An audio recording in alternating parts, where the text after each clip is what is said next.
players, Campbell and Edu, injured. Lauren seems the scapegoat for the Munich defeat. He's axed to the bench. Kolo Touré moves to right back, with Sonderus brought in to provide extra height against Crouch.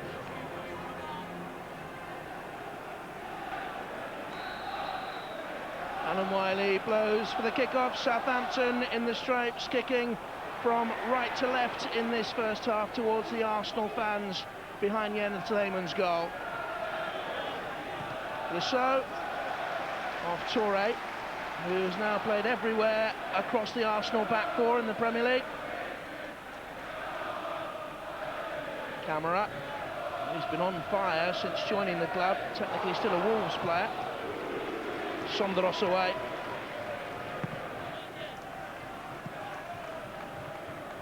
And that's 4 goals in 4 games for the Saints, having been pulled back to English football from his loan spell at Celtic.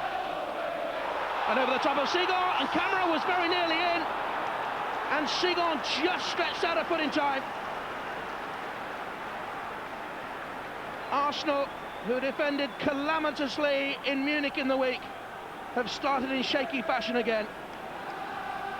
Mistakes led to 2 of the Bayern goals, and he was flummoxed by the whole thing. Bernard, gobbled up by Flamini. Quick interchange with Henry. Danger here. Van Persie onside. And the man who scored the last-minute equaliser against Southampton at Highbury misses Arsenal's first chance at St Mary's. And Arsenal, who've scored more away goals in the Premier League than any other club this campaign, are being held. Touré, good run. And everyone seemed to leave it to each other there. This is Delap, and a strong run, and he was certainly blocked off by Van Persie, who seemed to flail away with an arm. Well, he did, and he caught him. I think it's going to be a yellow card.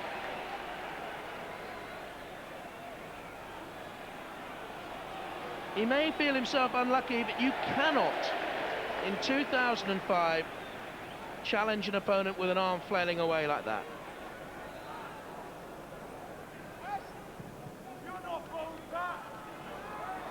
Crouch.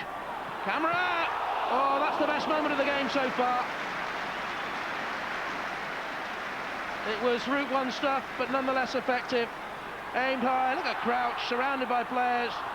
And Camara got the shot away early, and Lehmann did well.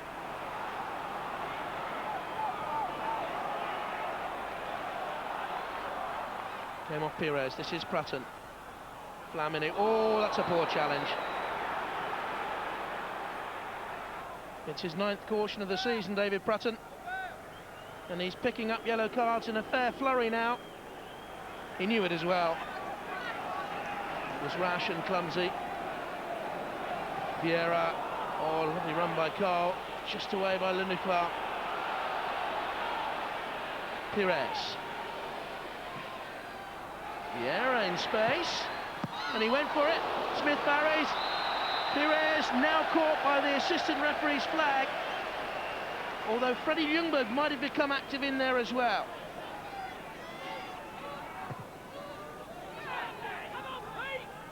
Arsenal have seen more of the ball, but Southampton have had the more dangerous chances. That's a poor challenge, you know, by Prutton. Now he's already been booked, and David Prutton could be in trouble. And he's reaching for a second yellow card, and Prutton has been sent off and fumes, and he could be in more trouble here. He's screaming at the assistant referee, and Harry Redknapp doing the right thing. He needs to get away. And for all the reaction of the Arsenal player, the referee and the assistant referee were right. The challenge was not a control one. It was high and late. And I'm sure they'll realise that when they see it later. Ljungberg. 3 minutes of stoppage time played. Henry. There's space to the left. Ashley Cole fills that space. Not yet away. Thierry Henry. Wouldn't fall for him, but it will for Ljungberg. And Arsenal have the lead deep in stoppage time at the end of the first half. Stoppage time extended by the sending off of David Prutton. And it has gone horribly wrong at the end of the first period for Harry Redknapp and Southampton.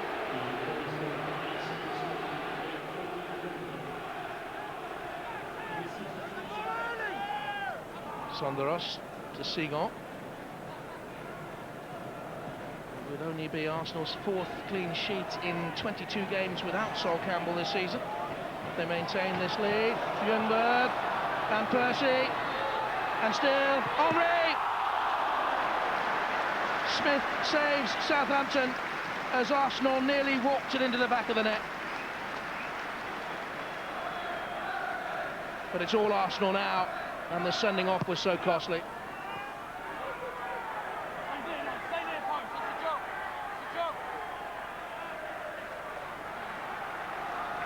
And for the last 2 or 3 minutes, Harry Redknapp, Southampton haven't been able to get close to the ball.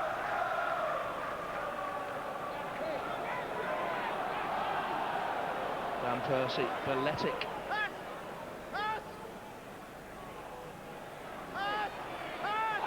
Ooh, well, that's a poor challenge. That is a very poor challenge by Van Persie, who's already been cautioned and must go here. He caught Graham Lasso very high. And we have seen some bad tackles in this game. Both sides down to 10 men. And Arsene Wenger displeased. Redknapp. Good ball to Crouch. He's rarely wasted a pass today, Jamie Redknapp. Is that handball by Toure? It's a Southampton corner. And Crouch, of course, will be the danger.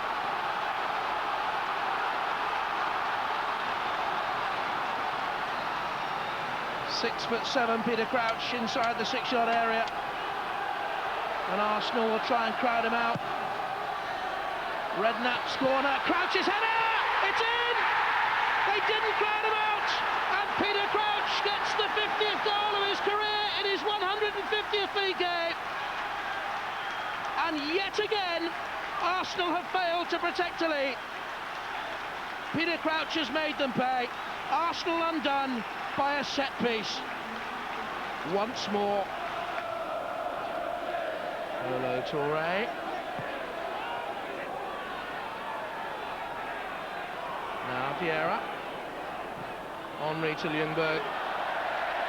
There was no one behind him in a blue shirt, only the red and white of Jamie Redknapp, and he looks for Crouch. And Sonderos has been beaten here, and Crouch beat Lehmann, but beat the post as well. And Arsenal's soft underbelly exposed once more.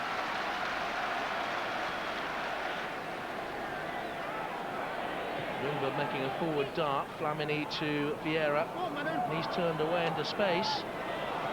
Manu Aboué behind Ljungberg, but still the move is building. Flamini was caught late by Jamie Redknapp. I'm not too sure whether Redknapp could get out of the way, actually. There was late contact, certainly, but it seemed that Flamini was running straight at him. Free kick to Arsenal. Henry will take it. Towards Ljungberg, brilliant save. Top draw, Paul Smith. And the right hand came up and over from Paul Smith, and that's a splendid piece of goalkeeping. Henry's corner. Vieira keeps it in.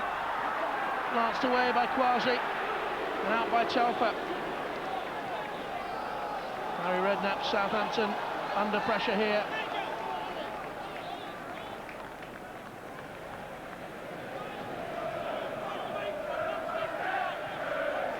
Oh, Ashley Cole in here for Arsenal. Ashley Cole, another terrific save low down by Smith. He's really making making the most of his opportunity in the injury of Antiniemi. Vieira to Henry. He was blocked off, but he's still going, and that's a splendid save again by Paul Smith. What a very good afternoon he's had, and once again Henry denied, and Arsenal see another chance going away, and they've had so many opportunities to win this game. Henry in. Ljungberg. Henry. Bewitching the Southampton defenders. Flamini. And still going. And Flamini has overplayed it to Ashley Cole. And surely that's the last chance now. And Smith will have gained Southampton such an important point.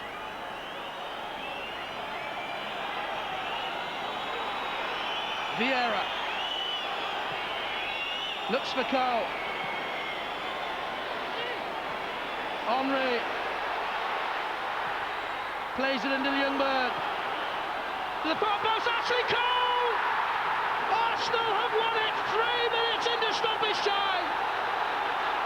And Southampton look to a flag that is draped, and Arsenal's joy is short-lived. Ljungberg can't believe it. The goal is struck off. Cole standing offside there. The flag is down, but Cole seeming offside. And the jubilation turns to exasperation. And Arsenal see more costly points slip away. It has been a game of controversy, of pulsating passion, of splendid goalkeeping. And two managers will have plenty to say afterwards.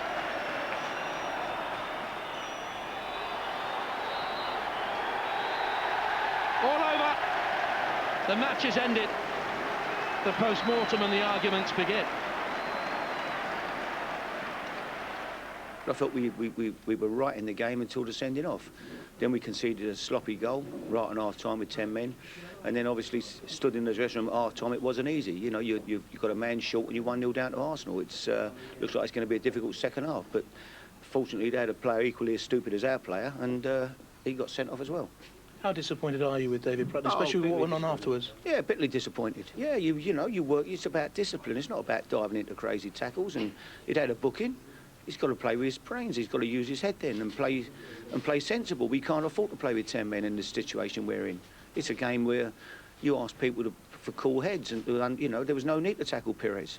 Perez was going backwards, playing the ball back. Why tackle him? Why dive in? Why risk getting another card? No, it was a blatant sending off. He deserved to go. You would have seen the sendings off very close to the dugout. What were your view of those? Both have nothing to do on the football pitch. Both deserve to be sent off.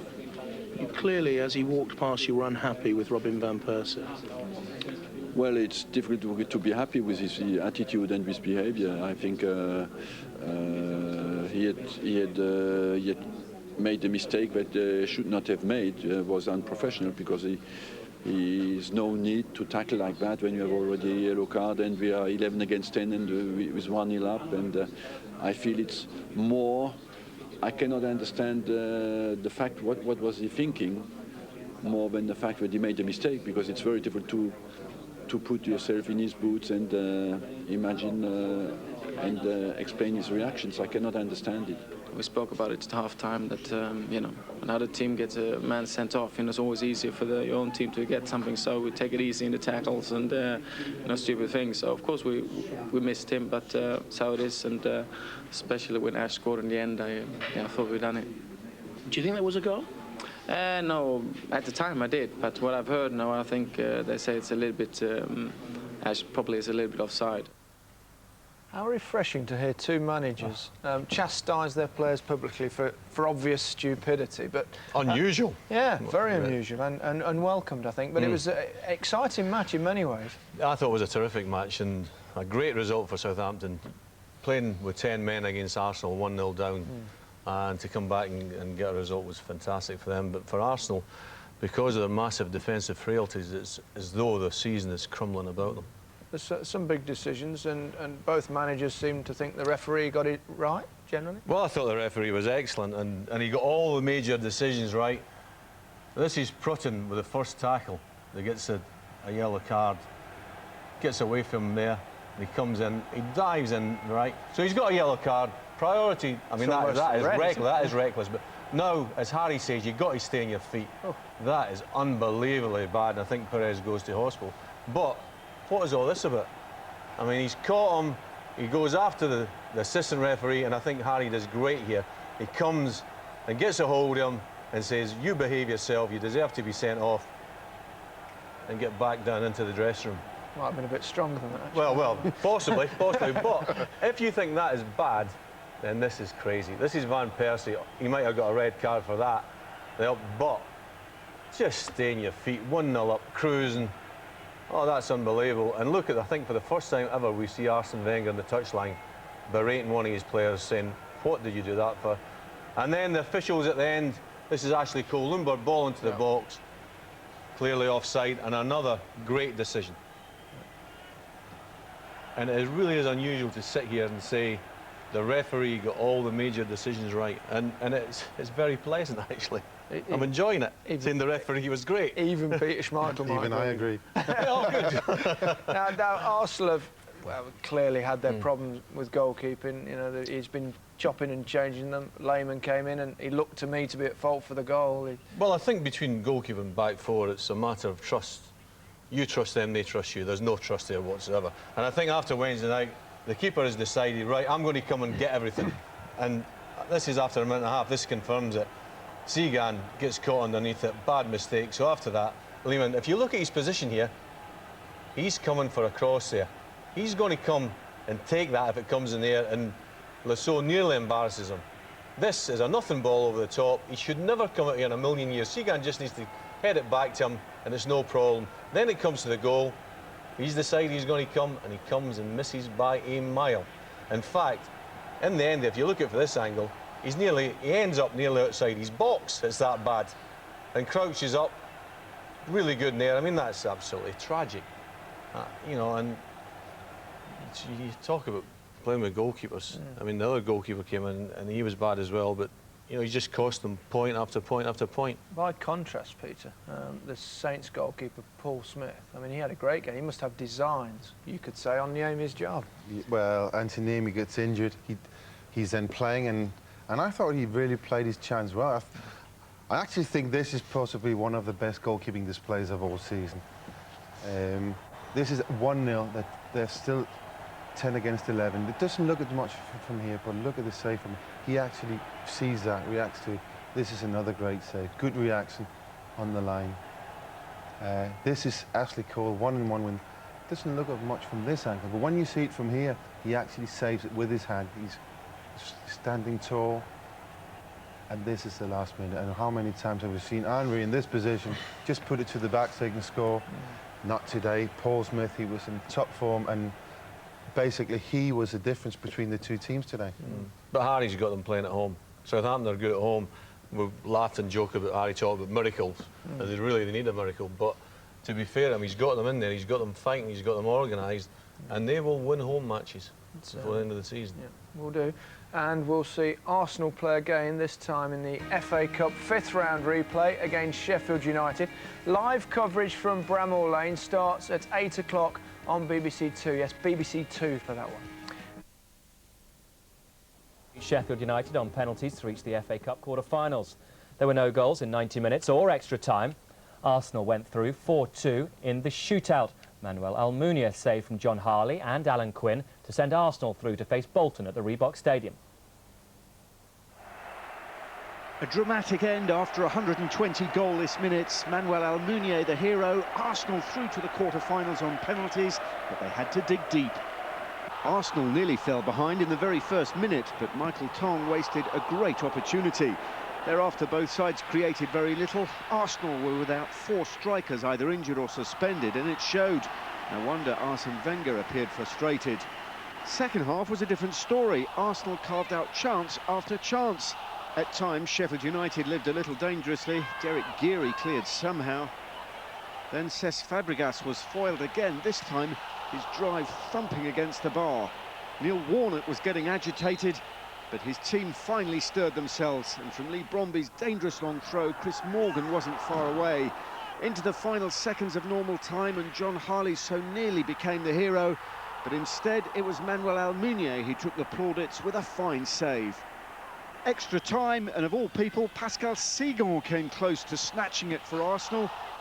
Jeremy Aliadier came on for his first appearance since being injured in August, and within seconds from this free kick, the young Frenchman nearly won the tie in dramatic fashion. Paddy Kenny again in the way, and so to penalties. 2-2 in the shootout, then Alan Quinn's effort was brilliantly saved by Almunia.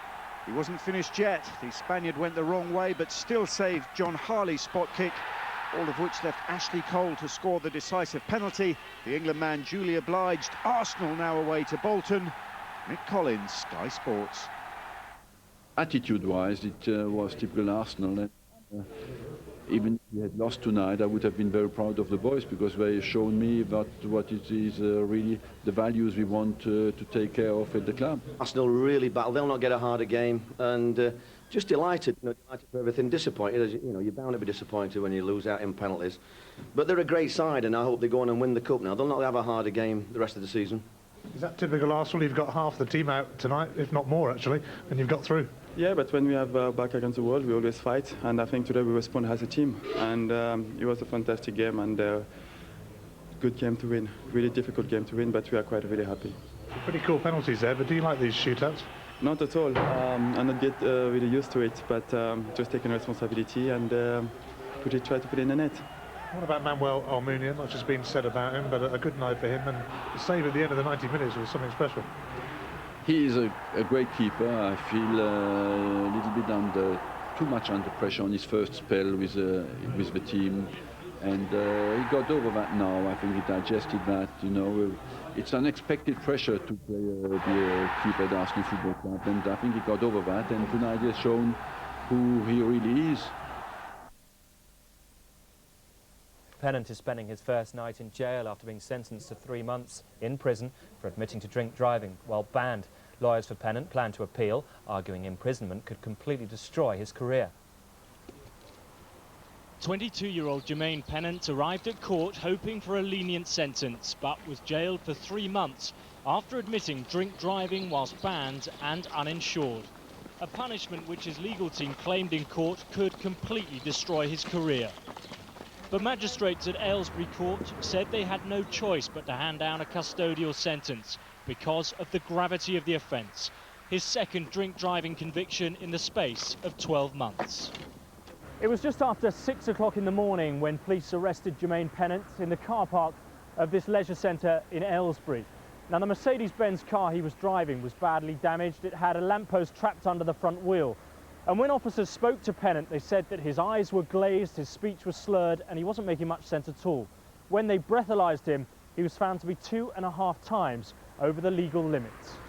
It is a serious fall from grace for the young star. Pennant was the most expensive teenager when he signed for Arsenal for £2 million from Notts County at the age of 15.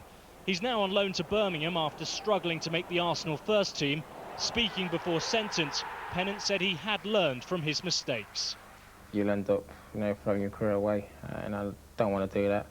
I love playing football, and I'm enjoying my time here at the moment, and I'm going to make that last as long as possible. Meanwhile, the Professional Football Association is pledging its support to help him get back on track. Obviously, the driving situation can be has to be dealt with, but also if there's a drink problem again, this is a young life where there are opportunities. After the hearing, Pennant's friends and family expressed their anger, one of them lashing out at the waiting press. Get your camera off me! Get your damn camera off me! The footballer's legal team is now appealing against the sentence. Alex Rossi, Sky Sports. We spoke to Pennant's agent, Sky Andrew. He told us that Pennant would come out of the experience a stronger person. The problem in his life is that he's got a couple of emotional issues that he's got to deal with. Certain things have happened to him in his life, and he's recently started speaking about them. And he's identified what he needs to deal with, and so we're going to help him. We've supported him all his career, and we're going to carry on supporting him. Like I said, he's a really good kid, and on the pitch, I watched him grow this year. Professionalism-wise, he's been brilliant, and even the club would say that he's come a long way in terms of his training and his attitude towards football. Now we've just got to help him sort out the emotional issues he has. In a squad you can have, and you have, always all different kind of opinions. And I think always everybody has a right to have an opinion. I feel that what Aragonés said is wrong and should have been punished much harder. So it looks like Wenger's and your views are fairly similar. Yeah, and it won't affect the dressing room, because, you know, people fall out, players fall out, it's healthy, there's nothing wrong with it. Sometimes, you know, players actually do the manager's team talk for them, especially at half-time, come in, there's a bit of a ruck, clever managers take a step back and go on then, sort it out, and get them revved up a bit. So I don't think there's any problem, I just think Almunia's got it completely, utterly, totally wrong. The Spanish press have asked him that question. He feels it's very hard to go and then criticise somebody, you know, who's the national coach, or been the national coach. But to be fair, but it's £20,000, £200,000. It doesn't matter. What we should be doing every week is showing the picture of that guy on every sports programme and saying, what a fool this is. Yeah. And then we should embarrass the Spanish FA all the time. Never let it go. Well, they've let themselves down. I think FIFA now, the questions are asked, so they've got to step in. Well, footballers' behaviour has once again come under close scrutiny this week after Jermaine Pennant was jailed for 3 months for drink driving whilst banned. Mark Pugac caught up with the chief executive of the PFA, Gordon Taylor, at the launch of the FIFA Pro World Players Awards for his views on the handling of the case. I know there was an option, and I've heard you say this, there was an option for him to go into the clinic that Tony Adams started. I'm surprised, I'm sure people watching be surprised that that option wasn't taken up. Yeah, it's not a time to be particularly critical of other advisors, but we felt strongly that that was the time to go into the clinic, to accept that there was a problem there, and also to show that he was prepared to go down that road of recovery. And we felt the main priority was the court case coming up, and not the fact that there was a chance of another club. Everybody knows he's got talent, but at the moment that talent isn't being best used because of these other factors. Are you concerned he was misadvised then? Let's just say it isn't what I would have done. That's interesting, Laura. I've got to ask you the same question. Was Jermaine badly advised? Yeah, I think so. Thing is, found guilty, he's gone in, do his time. It might make all the difference. I mean, fortunately, us three, us four have never been in there, so we don't know. But we've all made mistakes. The thing is to recover from the mistakes. And if he does, he's got a good future. He's a good player, there's any doubt about that. He's just got to get his head on properly. Yeah, it was a bad week too for David Prutton, your former player, Gordon. 10-match ban, sorry. It kind of prematurely ends his season for that red card against Arsenal. Was that a fair hearing and outcome as well? It was always got to be that way because the press were asking for it, and I think you should, whatever you do, you don't push the referee. But I spoke to David this week, and he hasn't stamped on anybody, he hasn't elbowed anybody, he hasn't spat anybody, he hasn't smacked him off the ball. He's not taking drugs, he's not been done for drunken driving, so he's not that bad a lad. You phoned him the next day, didn't you? I phoned him on a Tuesday, I think. Yeah. He said push off, did he? But I thought the referee did well. He got pushed a couple of times. Had that been Alcock, down. Alcock's down. Hey, with Pike, 2.6. Yeah, but I still think Alcock should have been booked for diving that day, to be honest with you. But, you know, that's all the things he didn't do. So he's pushed the referee, and he has to remember you can't do that. But apart from that, he's not done anything wrong. A bad tackle, but again, like, he's come to a point in his career where he has to get rid of these bad tackles. I'll tell you something, though, I guarantee he never does that again. Yeah, I think that's the point. Both of these players have committed serious offences. It's how they react and how they come out the other side that is going to be key. It could be a turning point for both people's career, different things, you know, but it could be a turning point. But as David says, when he got the red card, he just felt he let everybody down. He wasn't caring about himself, he just felt that in a relegation battle, he's let his teammates, the his red manager... mist really descended. He lost it completely, He did. didn't He cannot remember between the time he got the red card and going in the tunnel. He just remembers pushing somebody, but he wasn't sure who he was pushing. Interesting. Well, let's look now then at this weekend's fixtures in the Barclays Premiership. Portsmouth travel to Arsenal looking for their first league win over the Gunners at Highbury in 50 years.